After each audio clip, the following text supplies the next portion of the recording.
Hello, and welcome back to another episode of Critical Reactions with your host, Bryan. It is Pride Month, and we're going to take a look at an LGBTQ artist and a song from the person or the band. We're going to do a few of these this month. Today, we are going to be checking out Car Seat Headrest. The song is called Beach, Life and Death. So let's check this one out. Last night I drove to Harper's Ferry and I thought about you. There were signs on the roads that warned me of stop signs. The speed limit kept decreasing by 10 as we entered a town about halfway there. It was almost raining at the train station. We put our hoods on our heads at the train station. We threw rocks into the river underneath the train tracks. And when the train came, it was so big and powerful. When it came into the little station, I wanted to put my So it had a little bit of like a surfer rock vibe to start with. These new guitars came in though and really giving it a bit more crunch and energy. Still in the backseat, took that night turn to get out of town. Ran into the decreasing speed limits again. What should I do? Eat breakfast. What should I do? Eat lunch. What should I do? Eat dinner. What should I do? Go to bed. Where can I go? Go to the store. I like this call and response. Apply for jobs. Where can I go? Go to your friends. Where can I go? Go to bed. Very harsh switch there.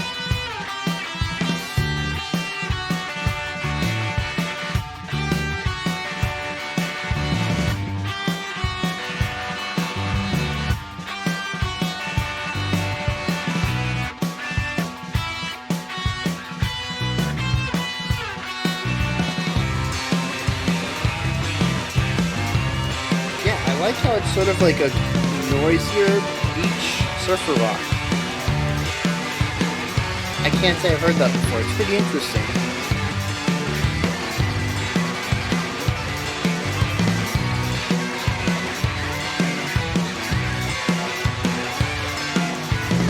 I wrote beach death when I thought you were taken.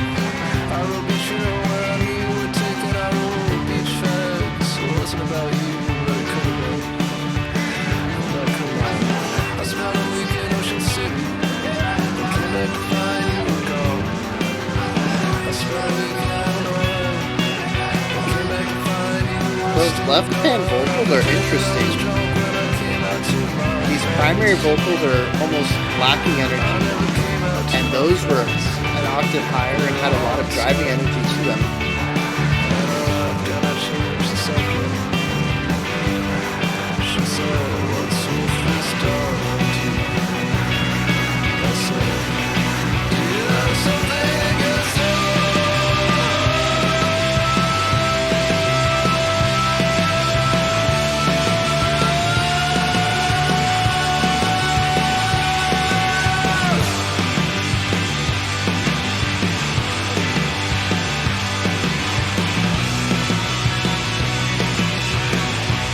This is such a weird combination. I'm really loving. I was completely soulless.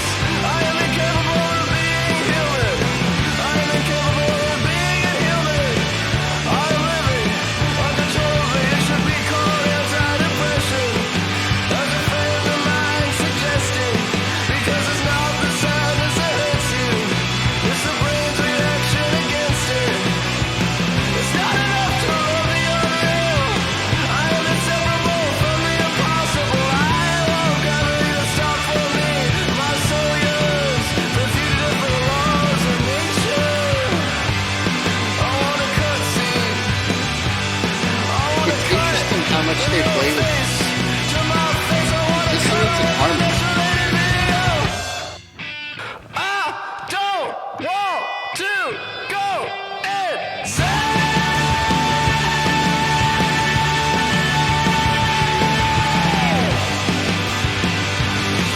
I don't want to have schizophrenia.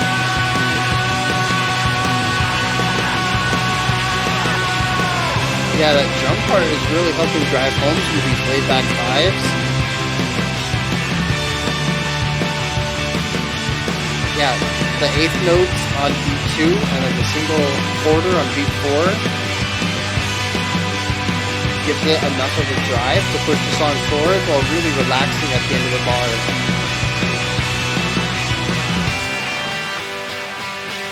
And another harsh transition.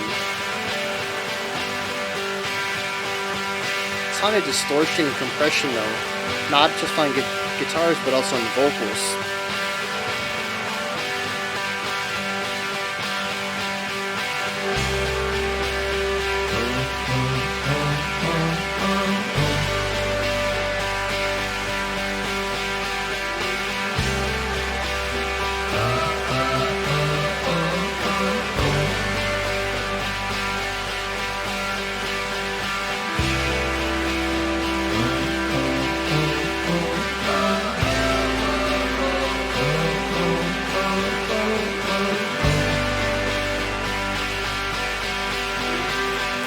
Last night I dreamed he was trying to kill you.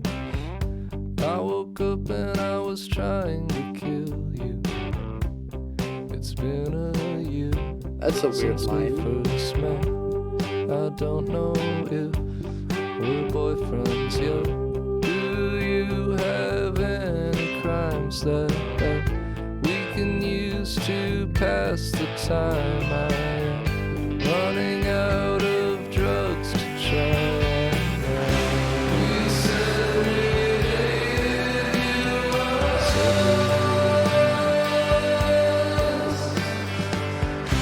We wanted to be you once.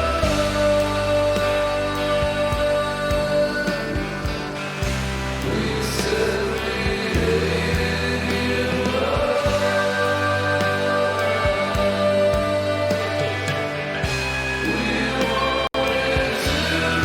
Going hard in the dissonance here.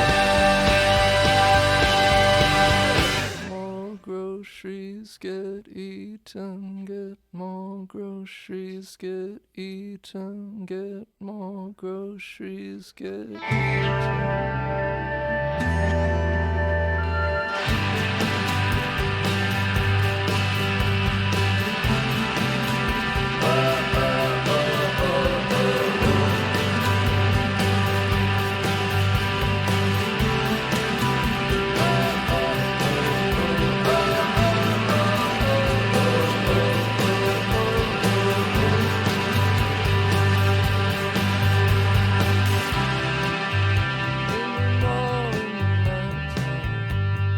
You came back alone with a flashlight. We're in this line of it, oh, it's just so.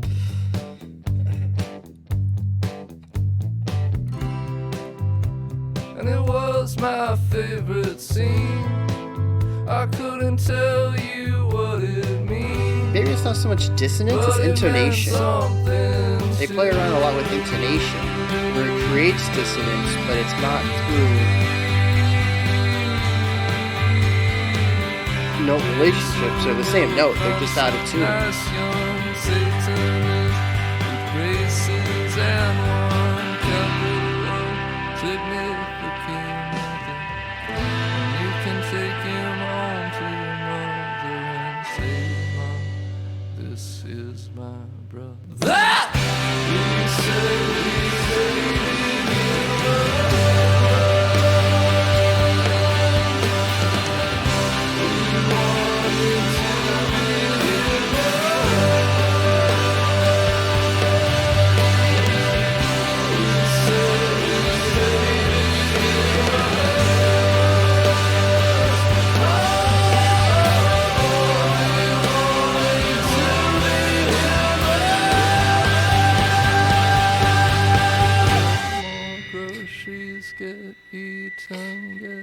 All that build up. Get more groceries, I'm really having difficulty formulating ideas about this song.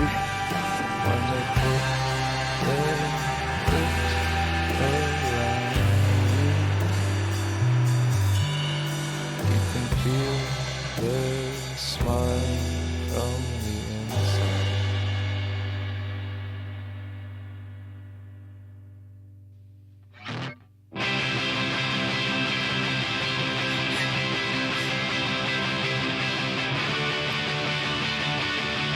bringing back the first line from the beginning of the song.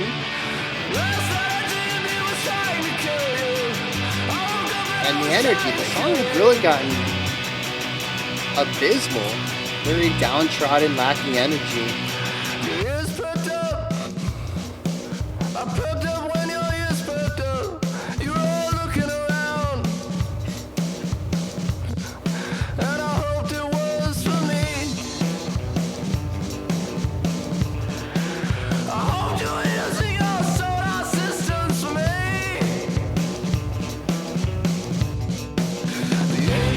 There's even this weird mixing to his voice where it's highly compressed but highly reverbed as well, which I would see as kind of opposites.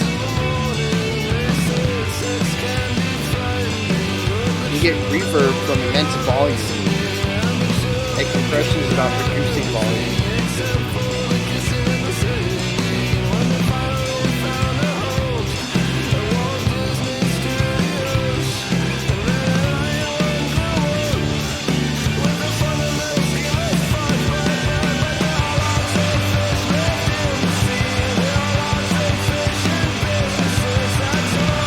A whole host of contradicting ideas, and I love it, but I'm so confused.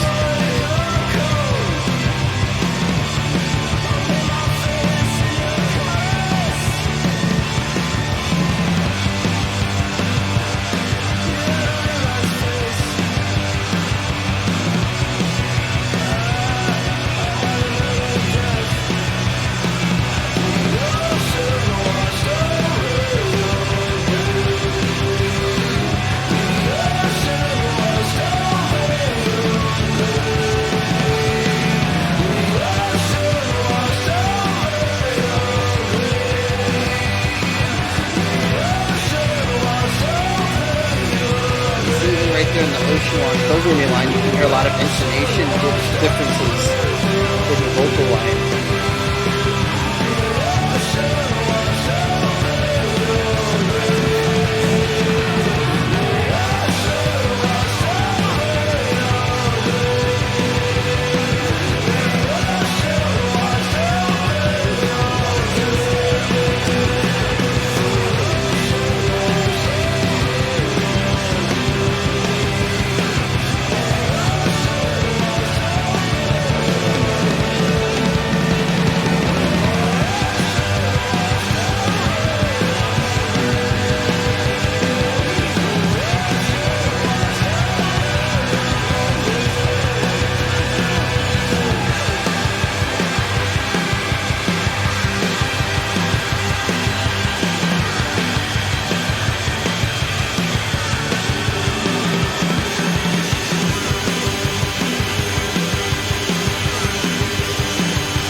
Well,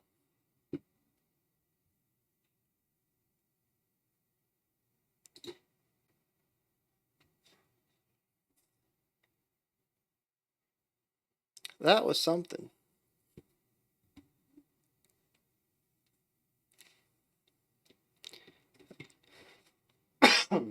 That was something indeed.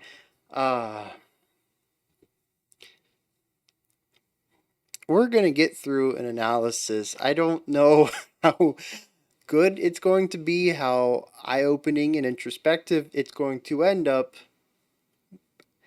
I think I'm just going to start talking about things and see where my brain takes me, because I can't really form anything cohesive prior to getting into this. So, man. Let's start at the beginning. So we have these bright, quick guitar chords. And it could just be because it's called Beach Life and Death, but that opening guitar line gave me strong surfer rock vibes. The drumming aspect helped add into that. There's this nice energy that surfer rock has that is this interesting idea between driving and laid back, and I think a lot of that comes to how quicker notes are placed, where they're placed in the phrasing, in the drum pattern. And it tends to have energy at the beginning of patterns and then a bit less energy at the end, which gives it this like falling back, almost like the like if we were in 5/4. I've mentioned before that if you group it into a group of two and then a group of three, you have this dragging at the end of the bar. And you kind of get some of that in surfer rock drum patterns. However, because we're in 4/4, we have an equal amount of drive and sort of laid back. And it's this push and pull that just kind of melds together rather than being a back and forth. And you get this driving energy that just feels chill. A lot of that comes from the drums. But then you also have these faster, brighter guitar chords that drive a lot of energy as well. And it's just that fun, uplifting kind of let's go out and do stuff kind of music. However, that is paired with some of the most energyless vocals I've heard this side of uh I don't know. I'm kind of blanking out. We listened to it might have been doom metal a while ago, and I mentioned that the vocals just I don't know. The analogy's lost since I can't think of the band's name. Anyways, just just utter lack of energy in the vocals. There, it feels like it's lower in the singer's range. It's just kind of down here. It's a very comfortable place, and he's just kind of mumbling through some of his words. There's some distortion placed in there to provide a bit of crunch, and that also just goes against some of the upbeat, bright energy provided by the guitar and the drums at the point. And then the song just kind of devolves in random directions towards the abyss. And I guess that would be about the 9 or 10 minute mark before the song rebooted itself. But it's just this constant drive downwards to to less energy, heavier, weightier, darker tones. It loses the brightness that's in that opening guitar. They introduce more dissonance, more crunch, more compression. The vocals get more reverb on them for some reason, which blows my. I talked about that just a bit ago. There's a bunch of compression, but also a bunch of reverb, and it feels almost unnatural to me. When I listen to it, it's not something I would expect human vocals to do. It just seems to be in two opposite. You can't add compression and reverb. It sounds unnatural to me. I don't know how other people feel about that, but I definitely had a lot of my attention drawn when I heard the reverb the first time. I was just like, "Is that still on?" 2 sections later, they still got that reverb going. Like I just needed to hear how often that reverb was done with the compression because it's interesting. That's for sure. It's an interesting decision. Um, and the music finally starts to catch up with the vocals. However, there's also these secondary vocal parts that come in that sort of provide some brighter elements. They're higher up in pitch, they have a bit more energy and drive to them, and they seem to be more harmonious. That's something I'm going to touch on later, but the main vocal line is very dissonant in tonally. I don't know if that's proper wordage. It's dissonant, but not because of. I mentioned this during the song. It's not because they're singing the wrong notes. It's because they're singing the right notes just out of tune. And of course, I kind of get a heavy indie rock vibe from here. And after checking out, I think it was the microphones, though it could also have been the band's and I'll consume everything was the song or something along the lines. I can't think of what band that was. I think we checked out two songs from them, and that was one of them. But vocal intonation, uh, I don't want to say vocal intonation problems, but intentionally being out of tune, especially in the vocals, seems to just be a corner point, a feature of indie rock. So I kind of get that in the sense that this is indie rock is kind of a big thing, right? It's rock that's not rock. Um, and there's a lot of stuff going on here that I would say is not necessarily what I would expect from the genre. But that is definitely one of the things that I would expect. I get that it's just part of the genre. I don't know if it has any function past just being a genre staple. I don't know if it ties into some of the themes or anything like that. But uh yeah, as the song starts to get heavier and match the vocals at the beginning, the vocals also have a sort of decomposition where they are also breaking down in different ways, and they're just never on the same level. The songs either kind of bright and energetic, and the vocals are dreary, or the song is dreary and the vocals are out of tune and just dissonant. um, and when I finally felt like things kind of synced up, we kind of put this puzzle together, everything's lining up again, and the song ends, and I'm like, okay. And then that bright, cheery surfer rock guitar line comes back in, and we're there for like 8 bars maybe before uh, just like a brick wall of silence. I think there was one instrument, and then we moved into some more. I don't know. We went through a lot of different ideas here. That's for sure. Um, and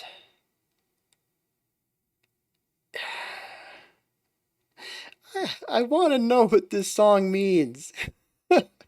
I need more context for this track. I feel like I'm grasping at straws here. I'm really just mentioning what I've listened to without being able to tie it all together. Um, oh man, really racking my brain here. Let's get back to it though. Let's see if I can pull this in some direction. So we have the contrasting ideas musically and vocally. Um, Also, the lyrics I don't get. The ones I picked up on seemed rather nonsensical. I suppose it could just go into some sort of idea of nonsense. Maybe that's part of the theme, or maybe nonsense can lead to something or is part of something, or it could be done satirically in some manner. But go get groceries, get eaten, get more groceries, get eaten. Repeated several times, twice in the song. I don't. There's so much I'm missing here. I just don't get it. Um, and unfortunately, I hate to bring this up, but it's part of my experience, part of my reaction. The song felt like it went on forever. And part of that could have just been that I wasn't in particularly enjoying it on a casual level, and I wasn't finding any threads to tie together on a critical level. It sort of felt like I was flailing, and I tell you, if you've ever tried to swim, flailing will get you exhausted a lot faster than actually swimming. So I think that's what happened here. I got exhausted trying to find ways to tie all this together, and that could have just been why it felt so long. But I think we were halfway through, and I was like, it's not over yet, which is just kind of a weird thing. It doesn't happen too often. But the thing is, I didn't not enjoy it. It's not like I'm gonna bring him up. It's not like it was Krallis.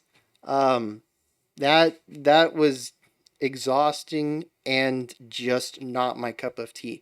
This is something that I wouldn't turn off if it was on the radio. I don't find it to be displeasing to me. I'm not offended by it in any way, but it's not something I would go out of my way to listen to. So it really shouldn't have had that effect on me. Um, but yeah, it felt like it was about twice as long. I don't know if anybody else experienced that as well, but I certainly did, which, like I said, is a little odd. Um, yeah, I really wish I had more to say about this, but those are really the two things that stuck out to me. Is the dissonance and the intonation. Um, I don't know. I really hate I really hate having such short analyses for such lengthy songs because a long song, at least there's usually something I can talk about. Usually multiple things. It's a long song. There's a lot of stuff to pick from, especially here. We've had so many strange transitions between ideas, just very abrupt transitions. It almost feels, I don't know, channel. I don't want to say channel surfy because that would kind of be more of a between the buried and me style. This wasn't channel surfy, but it was just so many different. The thing is, the ideas all felt similar. Everything in here was indie rock. I would not classify anything in here as something other than indie rock. Um, but we shifted between volume, we shifted between width and layers, and we moved into silence and we moved into loud parts just on a dime. Just a lot of contrasting ideas as far as dynamics go. Between bars, just like one bar right here, the next bar right here, the next bar right here, and yeah, I don't know. I think I'm gonna call it. I am flabbergasted, and I guess another good word would be speechless. I really tried to pull something together here, and there are a couple of ideas that I feel move throughout this entire composition. I've talked about them, the intonation and dissonance and stuff. Um, but if I was not making a reaction video, if I was not somebody who analyzed music and put analyses after the reactions, I probably would have just left my mouth agape and ended the video. No words after the song ended. It's just, I don't know. This was definitely a song that it happens, right? there's there's some songs out there that I just can't pick up on a first listen. They're just they exist, and this is one of them. So I may give this a second listen. Maybe if I have some more thoughts, I might put it up in a text post, a community post. We'll see. But yeah, I'm kind of short on words for Car Seat Headrest's Beach Life and Death. This is where you guys come in. No, hit me up in the comments. Let me know if you enjoyed it or not. Anything that bounced off of you or stuck out. If you're a fan of the song or the band and you have some context, you want to help me understand what's going on, time to shine, man. Hit me up. Let me know what's going on here. Give me some background info to the song, maybe what the lyrics mean, something. This song just came out of nowhere and confused me. When you're done commenting, though, head up to the description box. There's a link tree link in there. You can find everything adjacent to the channel: Discord, Patreon, Twitter. You name it, it's up there. You can also like, subscribe, and ring the bell. That's another way to help support the channel, and those buttons are above the description box. I'll be back tomorrow at 5 p.m. Eastern Standard Time, 9 p.m. UTC. As usual with non-English vocals week, we're going to be looking at songs that don't have English vocals, but do have vocals. Instrumentals do not count for this theme. Until next time, remember to be critical, never cynical about the music you listen to, and have a fantastic morning, afternoon, or evening whenever you choose to watch my videos.